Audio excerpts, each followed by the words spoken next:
Principles of inheritance and variation.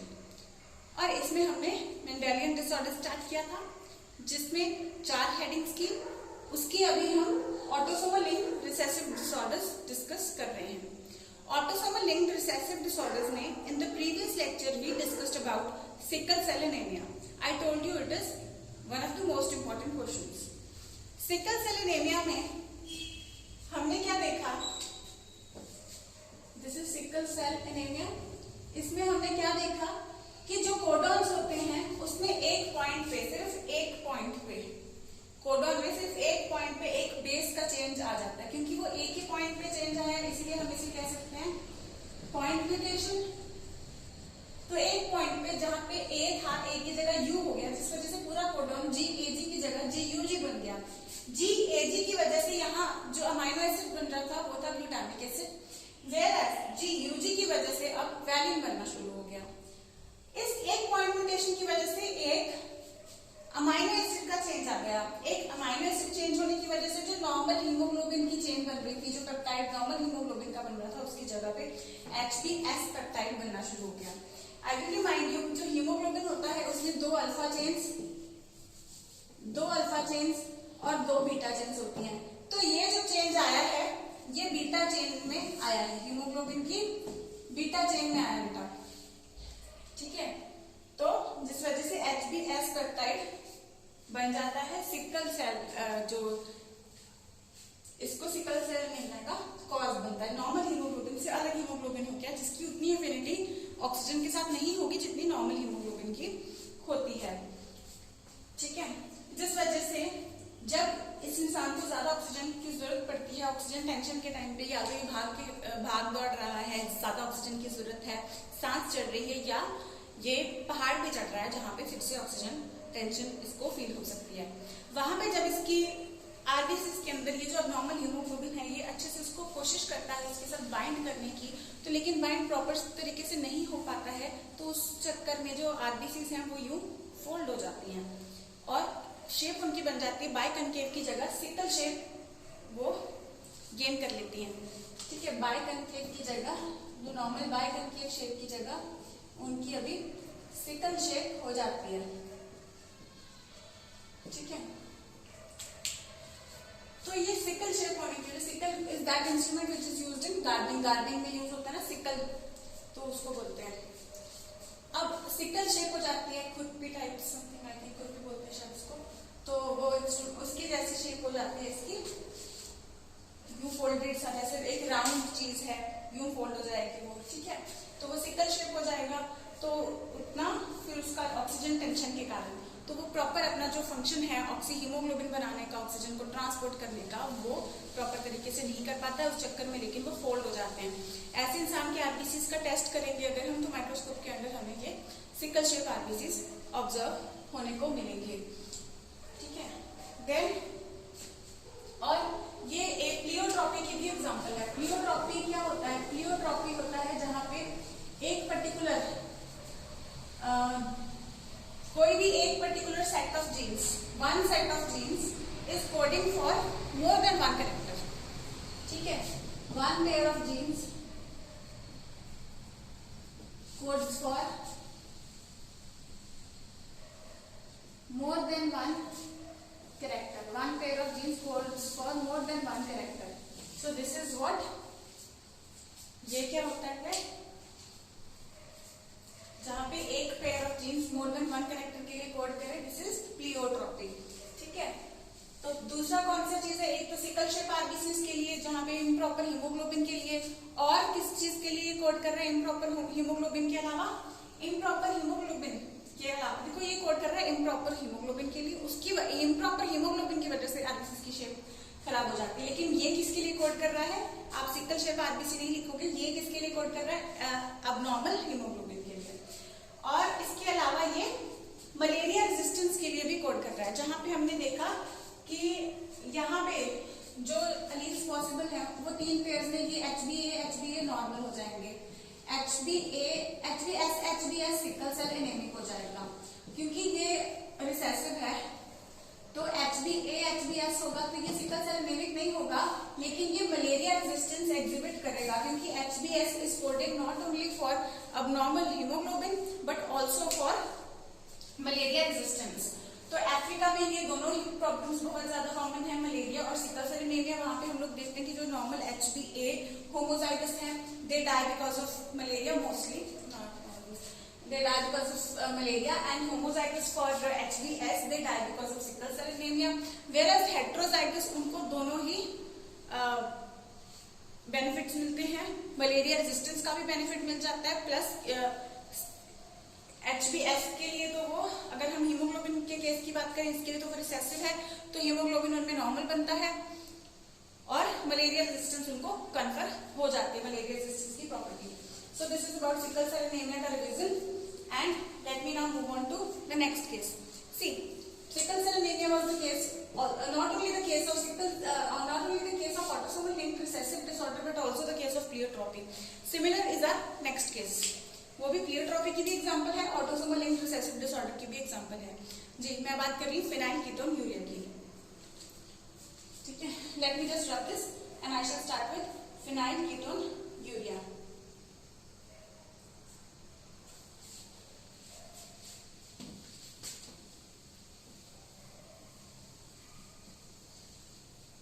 यहाँ पर बस ये पॉइंट म्यूटेशन वाला पार्ट लिख लो, जहाँ पे एक कोडॉन चेंज होता है उसको हम पॉइंट म्यूटेशन बोल देते हैं।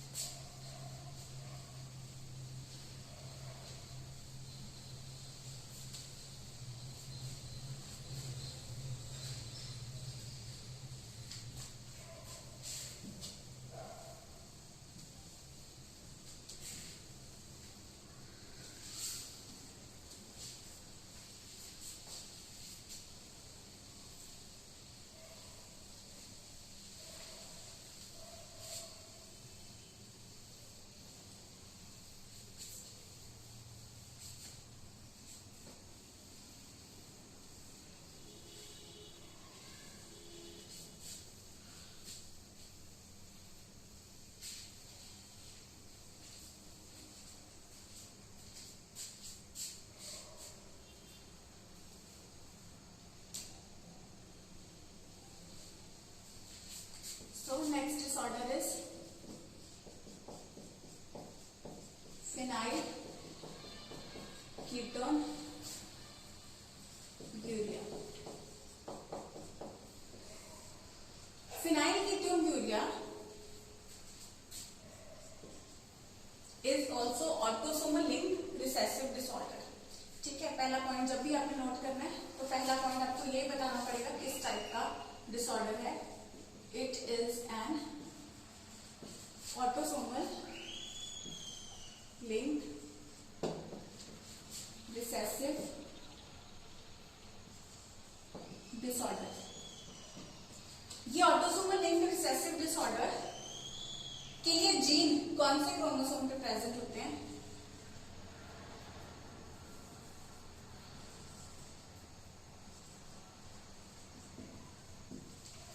Defective genes occur on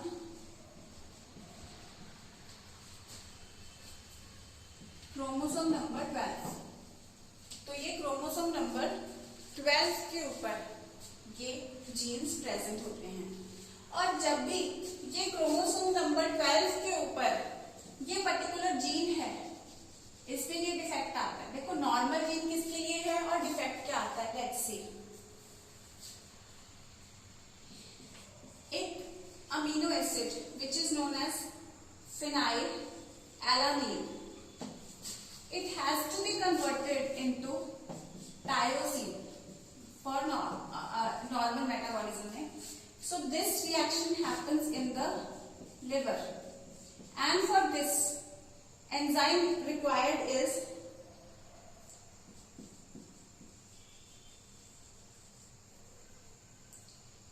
होता क्या है, ये आपको बेसिकली मेन चीज सुनो कि ये लिवर में ये रिएक्शन हो रहा है, और लिवर में एक्चुअली मेन क्वेश्चन आता है ये लिवर का, और ये जो रिएक्शन हो रहा है ये क्रोमोसोम नंबर 12 के ऊपर ये डिफेक्ट आ जाता है।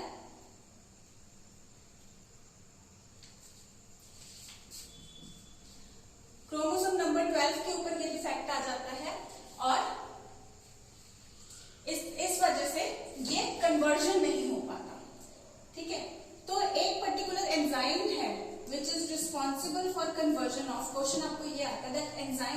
Responsible for conversion of phenylalanine to tyrosine, ये एंजाइम प्रोड्यूस होना बंद हो जाता है। ठीक है, तो यहाँ पे दिस नॉर्मल जीन, तो हम क्या कहेंगे, नॉर्मल जीन क्या कर रहा था, normal gene codes for an enzyme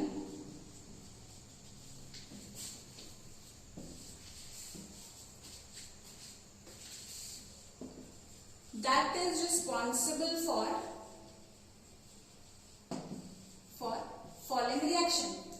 ठीक है, तो इस डिजीज में ये पर्टिकुलर एंजाइम प्रोड्यूस नहीं हो रहा है।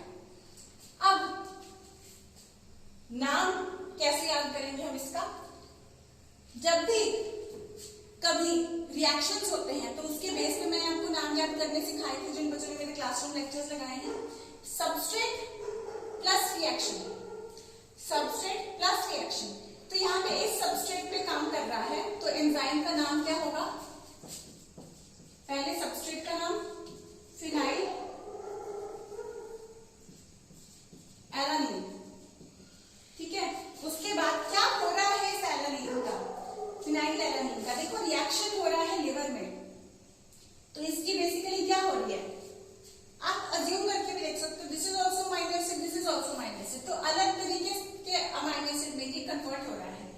तो दिस हैपेंस मेनली ये किससे हो सकता है, हाइड्रोक्सिलेशन से। So phenyl alanine hydroxylase is the enzyme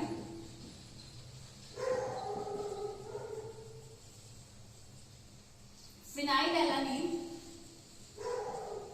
hydroxylase is the enzyme responsible for conversion of phenylalanine into tyrosine. So defective genes occur on chromosome number 12. Normal gene codes for this. Now, so हम कह सकते हैं ये reaction होता है normally in the liver, but in this disease the enzyme responsible for conversion of phenylalanine to tyrosine, that is enzyme phenylalanine hydroxylase fails to be produced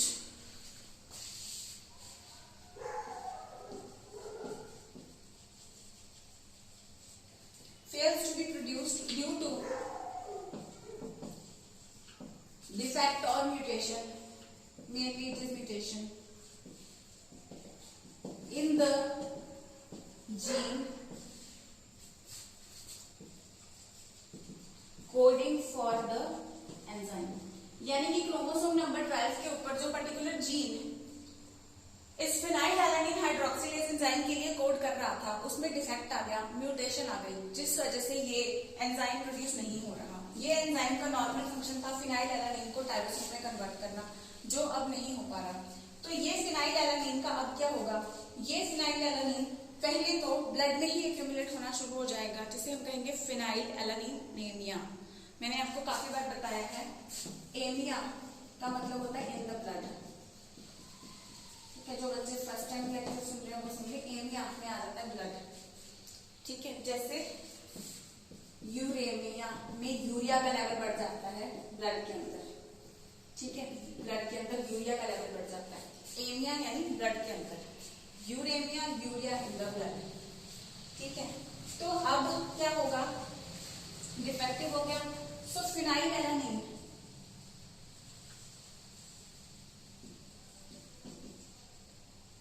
accumulates in the blood, blood में accumulate हो जाता है तो क्या हो जाता है, phenyl एलानिनेमिया। उसके बाद क्या होता है, ये फिनाइल एलानिन कुछ अलग बॉडीज में कन्वर्ट होना शुरू हो जाता है, कुछ और सब्सटेंसेस में, and gets converted and also gets converted in other substances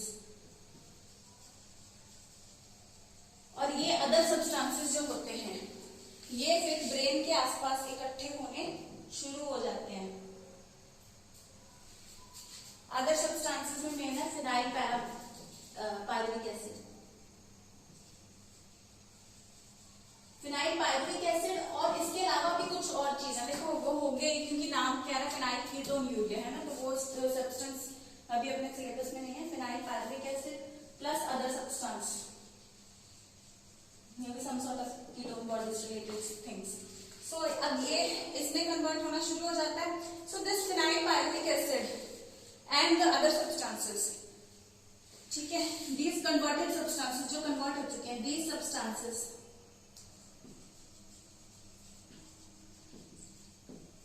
start accumulating in the brain portion, leading to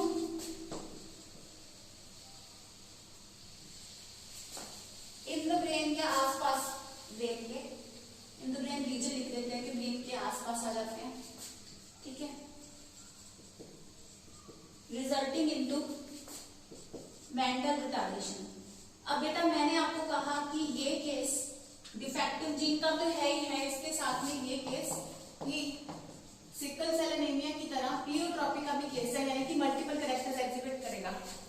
एक कैरेक्टर हमने कर दिया मेंटल रिटार्डेशन, दूसरा कैरेक्टर है pigmentation.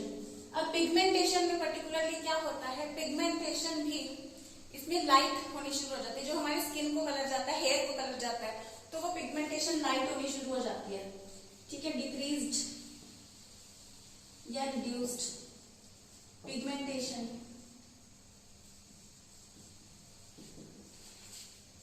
In skin and hair, ठीक है, प्लस यूरिन में आना शुरू हो जाता है ये। तीसरा पॉइंट हम कह सकते हैं excretion of these substances in urine, तो ये यूरिन में भी आना शुरू हो जाता है। अब स्किन पिगमेंटेशन के साथ में एक और प्रॉब्लम होनी शुरू हो जाती है, इनको एक्जिमा, स्किन छिली छिली सी दिखाई देती है, तो वो एक्जिमा प्रॉब्लम हो जाती है। तो ये मल्टीपल प्रॉब्लम्स हैं। मेन तो आपके सिलेबस में जो है प्रॉब्लम्स वो है excretion in the urine, mental retardation and decrease pigmentation in skin and hair. तो एक ही पर्टिकुलर सेट ऑफ जीन है, लेकिन वो जब डिफेक्टिव हो जाता है तो वो मल्टीपल कैरेक्टर्स के लिए कोड करता है। So it is not only the example of autosomal linked recessive disorder but also the example of pleiotropy, both the cases sickle cell anaemia as well as phenylketonuria, ठीक है।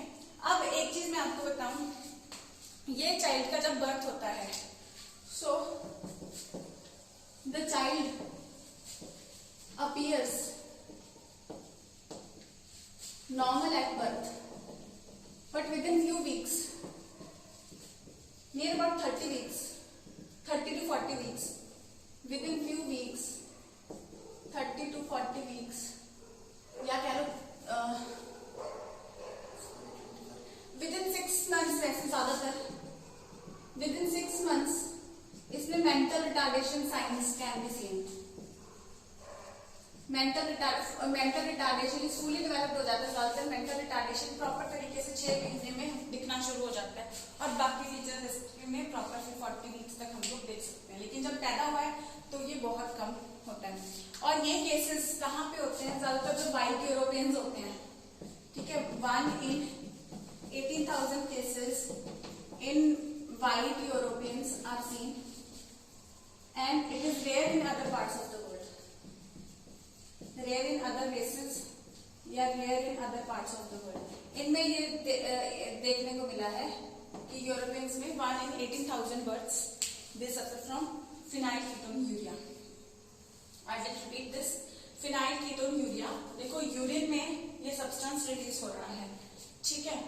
होता क्या है, autosomal linked recessive disorder है, jeans इसके लिए chromosome number 12 पे present होते हैं। क्रोमोसोम नंबर 12 के ऊपर एक particular set of genes which is coding for enzyme phenylalanine hydroxylase. Phenylalanine hydroxylase is actually responsible for conversion of phenylalanine into tyrosine, one amino acid into other. Then this reaction happens in the liver तो लेकिन इस disease में ये enzyme release होना बंद हो जाता है, तो ये रिएक्शन नहीं हो पाता। ये रिएक्शन नहीं हो पाता तो ये वाला जो सब्सटेंस है ये ब्लड में पहले तो ज्यादा हाई लेवल हो जाएगा, तो फिनाइलएलनिन, उसके बाद ये कन्वर्ट होना शुरू हो जाएगा into other substances like phenyl pyruvic acid and other substances also, and these substances plus this pyruvic acid, phenylalanine, pyruvic acid plus the other substances, these substances then start accumulating brain के आसपास, ठीक है, alongside brain ये accumulate होना शुरू हो जाते हैं, और जिस वजह से और स्किन वगैरह में भी ये साइंस दिखाते हैं, ब्रेन के आसपास जमा हो जाते हैं, तो जिसकी वजह से मेंटल रिटार्डेशन हो जाती है। मेंटल रिटार्डेशन के अलावा क्योंकि ये प्लियोट्रॉपी का केस है, तो यूरिया तो नाम ही बता रहा है कि यूरिन में ये सब्सटेंस रिलीज होता है, मेंटल रिटार्डेशन हो जाता है, plus skin pigmentation and hair pigmentation. जब फीचर्स की बात करेंगे तो आप पहले ये दोनों चीज लिखेंगे, mental retardation, skin and hair depigmentation, ठीक है, स्किन एंड हेयर डीपिगमेंटेशन यानी कि पिगमेंटेशन रिड्यूस हो जाती है। इसके अलावा एक्जिमा भी स्किन की ही प्रॉब्लम है, तो जैसे डीपिगमेंटेशन हो जाती है तो ये भी एक्जिमा, ज्यादातर डीपिगमेंटेशन के साथ में एक्जिमा देखने को मिलता ही है, ठीक है बच्चों। सो this is the case we have covered with phenylketonuria. We shall now start with the next case.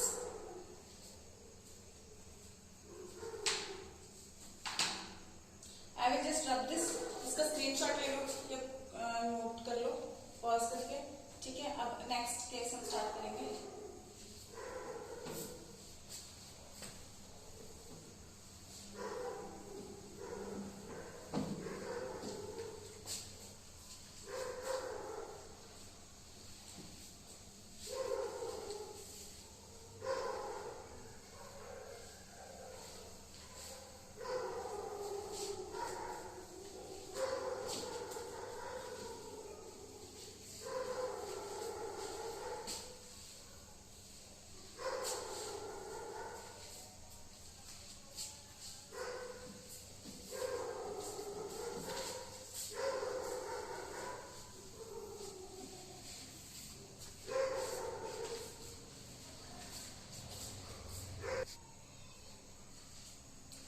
Next disorder बेटा हम कर रहे हैं थैलासीमिया।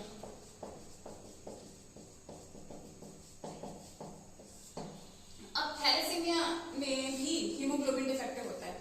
सिकल सेल एनीमिया के केस में भी हीमोग्लोबिन डिफेक्टिव था, वहां पे बीटा चेन थी, ठीक है। बीटा चेन के लिए जो जीन होता है वो क्रोमोसोम नंबर 11 पे होता है, ठीक है। इसमें बीटा चेन डिफेक्टिव थी, बीटा चेन के लिए डिफेक्टिव थी। इसमें क्या था बेटा, ये प्रॉपर तरीके से ऑटोसोमल रिसेसिव था। जैसे इस केस में हम लोग देखते हैं कि अगर HbA प्रेजेंट है तो ये बंदा वैसे नॉर्मल होगा, इसमें सिकल सेल एनीमिया की साइंस नहीं दिखेंगे। ऐसी चीज को जहां पे जीन प्रेजेंट है, या तो डिजीज प्रेजेंट है या नहीं है, ये नहीं होगा कि थोड़ा सा डिजीज है या ज्यादा डिजीज है, तो यहाँ पे क्वालिटी है, या तो है या नहीं है। तो this thing is qualitative inheritance, ठीक है, प्रेजेंट है या नहीं है, गुड है या बैड है, दैट्स इट। लेकिन थैलेसीमिया को ऑल्दो हमारी एनसीईआरटी ऐसे लिख रही है कि this disease is passed on, can be passed on, जैसे कि हम ऑटोसोमल लिंक के बारे में कहते हैं हमेशा, this disease autosomal link recessive के बारे में, this link can be passed from heterozygous parents, heterozygous normal parents कह रहे हैं, है ना, heterozygous normal parents to offspring. इसके इसमें नॉर्मल में ट्विस्ट कहाँ आता है ये मैं आपको बताती हूँ। एनसीईआरटी ने पहली लाइन तो ये लिख रखी है कि अगर पेरेंट्स हेटेरोजाइगस हैं लेकिन उनमें डिजीज नहीं आ रहा है, नॉर्मल है क्योंकि रिसेसिव डिसऑर्डर है, तो ये ऑफस्प्रिंग में आ जाता है। तो अगर इसी लाइन के अकॉर्डिंग क्वेश्चन आता है तो हम ऐसे लिखेंगे, लेकिन फर्क क्या है मैं आपको बताती हूँ। थैलेसीमिया में जैसे कि सिकल सेल एनीमिया के केस में बीटा चेन जो थी वो इफेक्टिव हो रही थी, लेकिन इसमें क्या हो रहा है, इसमें डिफेक्ट अल्फा के कारण भी हो सकता है, बीटा के कारण भी हो सकता है। तो यानी कि जो अल्फा चेन का एक्चुअली जो जीन्स होते हैं they are present on 16 number chromosomes and beta chain इसका आता है 11 क्रोमोसोम पे, ठीक है। तो इसमें कोई भी डिफेक्टिव हो सकता है, इसमें क्या है, कोई भी डिफेक्टिव हो सकता है। तो this disease can occur due to deletion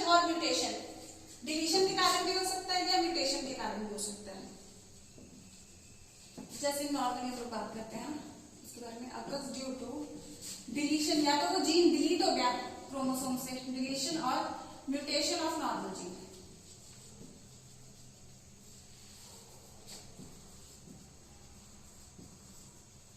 deletion और mutation of normal gene that is either coding for alpha और बीटा। अब अगर डिफेक्ट अल्फा चेन में है तो इसे हम कहेंगे अल्फा थैलेसीमिया। अगर ये डिफेक्ट बीटा चेन में है तो फिर इसे हम कहेंगे बीटा थैलेसीमिया। ठीक है, अब हमने देखा कि जो हीमोग्लोबिन होता है वो 2 अल्फा और 2 बीटा चेन से बनता है, 2 अल्फा और 2 बीटा चेन से बनता है।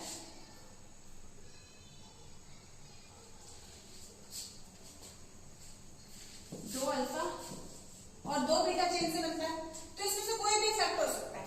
एक्चुअली होता क्या है, इन क्रोमोसोम्स के ऊपर भी पर्टिकुलर जीन्स का नाम भी हम दे सकते हैं।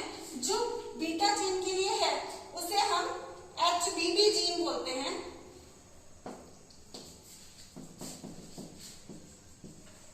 और अल्फा के लिए 2 जीन्स रिस्पॉन्सिबल हैं, HBA1 और HBA2 जीन। ठीक है, ये 2 जीन्स रिस्पॉन्सिबल हैं। तो अगर हम बात करें 2 पेयर्स ऑफ जीन्स इसके लिए रिस्पॉन्सिबल है और इसके लिए 1, तो 2 पेयर्स यानी कि टोटल कितने हो गए, 4 जीन। 2 पेयर्स है ना, तो टोटल 4 जीन हो गए और इसमें हो गए 2 जीन हो गए, अगर एक पेयर की हम बात कर रहे हैं। और मैंने आपको बताया कि sickle cell anaemia is qualitative inheritance. एक चीज मैं आपको और बता दूं, अगर बीटा अल्फा चेन में प्रॉब्लम आ रही है, यहाँ पे 16 क्रोमोसोम तो अल्फा थैलेसीमिया, अगर बीटा में प्रॉब्लम आ रही है बीटा थैलेसीमिया। और बीटा थैलेसीमिया को साइंटिस्ट कूली ने फाइंड किया था, तो इसे हम कूलीज एनीमिया भी बोलते हैं। ठीक है, इसे सबसे पहले कूली ने ऑब्जर्व किया था।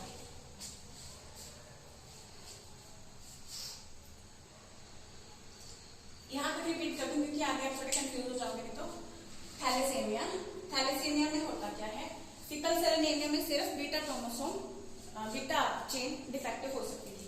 अल्फा थैलेसीमिया में क्या होता है, अल्फा चेन भी डिफेक्टिव आ सकती है या बन ही नहीं रही। ठीक है, या तो डिलीशन हो गई या म्यूटेशन हो गई कि नॉर्मल अल्फा नहीं बन रही है, या बीटा चेन में डिफेक्ट आ सकता है। अल्फा चेन के लिए 16 क्रोमोसोम के ऊपर 2 जीन्स रिस्पॉन्सिबल है, HBA1 HBA2। ठीक है, और बीटा चेन के लिए 11 क्रोमोसोम के ऊपर एक pair of gene HBB gene जिसको बोलते हैं। ठीक है, तो अब ये क्यों होता है, या तो ये पर्टिकुलर जीन्स में डिलीशन हो जाए, जैसे ये पर्टिकुलर जीन जहाँ इसका एक पर्टिकुलर ये जीन था ये डिलीट ही हो गया है और ये दोनों यहाँ पे यूं फ्यूज हो गए। ठीक है, डिलीशन या म्यूटेशन यानी कि इसमें ऑल्टरेशन हो गया, चेंज आ गया कुछ। देन अल्फा चेन में दिक्कत आ जाए तो अल्फा थैलेसीमिया, बीटा में दिक्कत आ जाए बीटा थैलेसीमिया, और बीटा थैलेसीमिया को कूलीज एनीमिया भी बोलते हैं। Obviously it is anaemia. क्यों एनीमिया, क्योंकि हीमोग्लोबिन प्रोड्यूस नहीं हो रहा है या डिफेक्टिव प्रोड्यूस हो रहा है। तो हीमोग्लोबिन कम हुआ तो क्या हो गया, एनीमिया हो गया ना, क्योंकि ऑक्सीजन नहीं ट्रांसपोर्ट हो पाएगा।